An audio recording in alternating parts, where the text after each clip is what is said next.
the No Fade channel?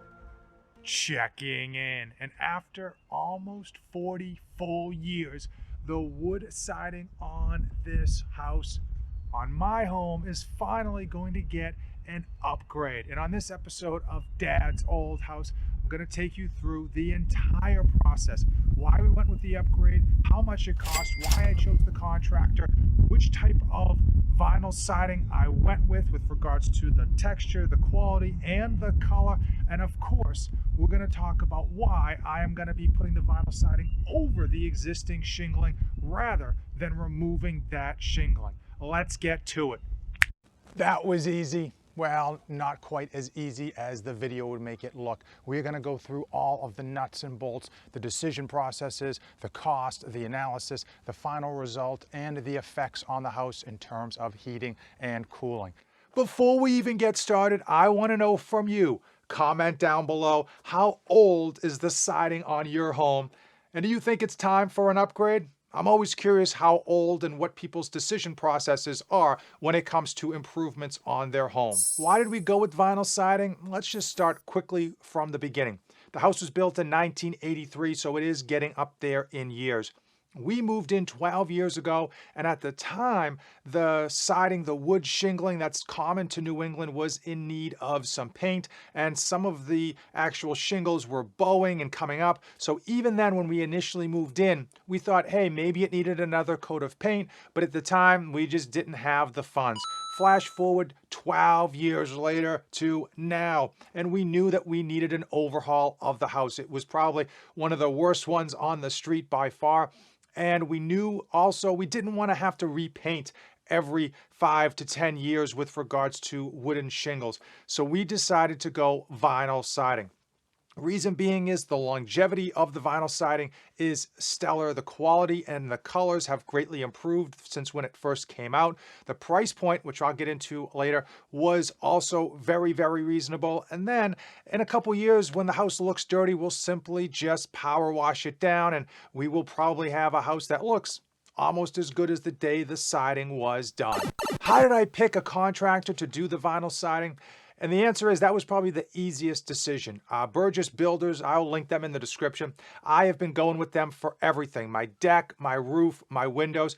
They've been so good that I haven't bothered to look elsewhere. I haven't bothered to get secondary or tertiary quotes, frankly, because the price is right. And when you call them, he picks up the phone. And when they say they're going to show up, they do. They keep you in the loop 100%. And these days, I'd rather go with the contractor that I can trust, that I have experience with, than trying to find the cheapest or the best deal. And at the end of the day, though, the price points were below what I expected to pay, so we were happy all around.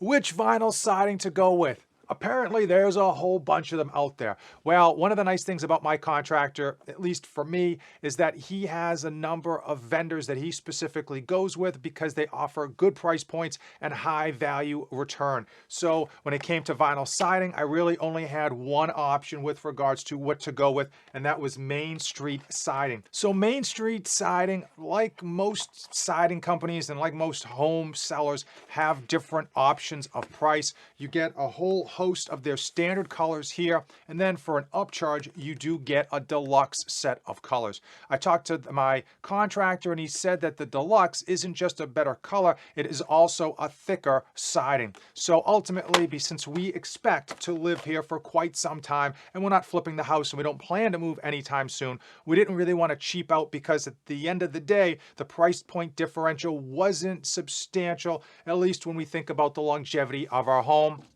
So we went with the Deluxe Forest. It is a little bit of a darker color, and another reason that we liked the darker color is that over time, over decades, this may tend to fade in the sun just slightly. So we thought if we start with a very dark color, as it fades, it'll still be pretty pop. It'll still have some color to it on the side of the home.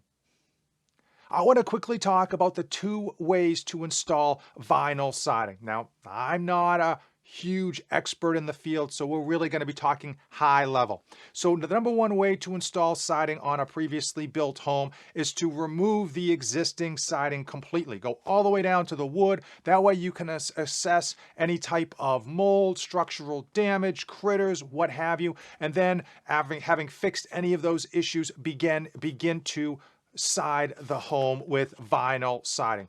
The reason that people like this is that if they don't know what's underneath their existing siding or wood shingles, it allows them to assure that there's no mold, wood rot, random holes and whatnot. It also makes for a cleaner installation because you're basically putting on a new side of the house. However, as you can imagine, it is more labor intensive and of course more cost intensive as well. The other method, which is actually the method that I went with, and it's the method that my contractor has used numerous times, is to leave up the existing siding and to put a backing of a foam board. So you basically level out your existing home by adding foam board in, and then you're able to add the siding flush so that it looks prim and proper. Now this does save some money and it does add a little bit of extra insulation, at least in my opinion, because you're already leaving up everything that was already there and then adding this foam board. And although it is thin, it will add some extra R value on top of the vinyl siding. We did give both options a good hard look, and ultimately the cost savings for the second option greatly overweighed any small or minor concerns for structural damage underneath the existing siding. And now it's time for what you've all been waiting for. Cost. I'm going to go into the cost, talk about how I paid it, as well as discuss what that did entail and what we were left having to pay for. So the total cost of the entire home was $18,400, and I don't have the perimeter dimensions of my home. I'll put it up here or in the description in post-production when I edit this bad boy up. However, that did include the main house as well as the attached garage, and I do live in a two-story home. So $18,400 in 2022. We thought we got a pretty good deal for the cost, and we expected to pay probably $7,000 or $8,000 more in our minds before we got the final estimate. As far as payment, 50% up front, 25% when they started the job, and then not until the job was 100% completed did we pay the other 25%.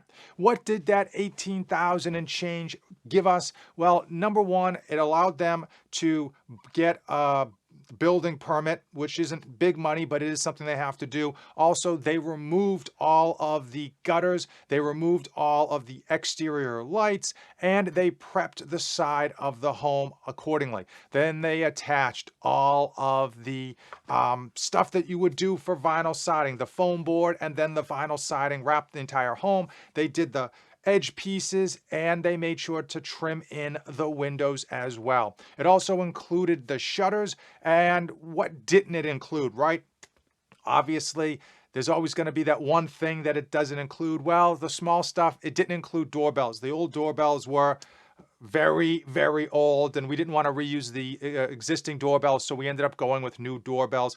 Also, that did not include light fixtures. We could have reused the existing light fixtures, but it would have stood out like a sore thumb because they were old as well. So we were on the hook for getting new light fixtures, but they did reinstall them themselves. Now, the gutters, I had two options. We could have tried to clean up the gutters. They made an effort to take the gutters down without damaging them. We could have tried to clean them and put them back up. Unfortunately, they were substantially old, and even after an attempted cleaning of one section, you could tell they were not new, they were old. And if we put old gutters back up on the new home, it would have looked ugly and stood out like a sore thumb. So we did have to go with new gutters, and that was my expense, and that was something that I had to kind of go with and get after the fact once the whole process was done. As far as time, they had, I want to say, 95% of all the stuff done within 2 weeks. I think within 10 days, 80% of the home was done.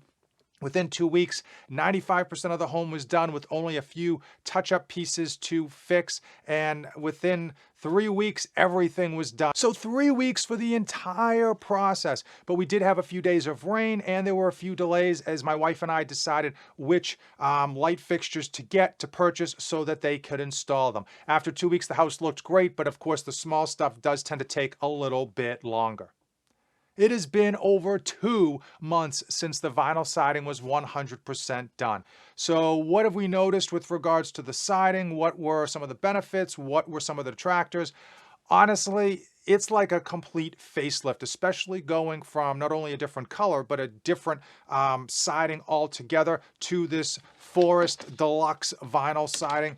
I'll tell you straight away, I almost don't recognize my home when I drive by it. It looks great, and I can't imagine how much value it has added to the home. As far as heating and cooling, we're in the summer now, and I will tell you straight away, it does work. We have been using the air conditioner a lot less. The home stays cooler. It feels a lot less hot compared to the outside temperature. And I can't imagine how much savings we're going to have when winter hits here in, unfortunately, a few short months. As far as expectation in terms of value, I happen to think we got a good return on our investment, at least to this point. The installation went smoothly. The color looks great. The expectation on how long it will last is long, and the price points were low. Obviously, I did spend more money on the gutters, having to install those, but we do have brand new gutters. They do look perfect, and they do work excellently.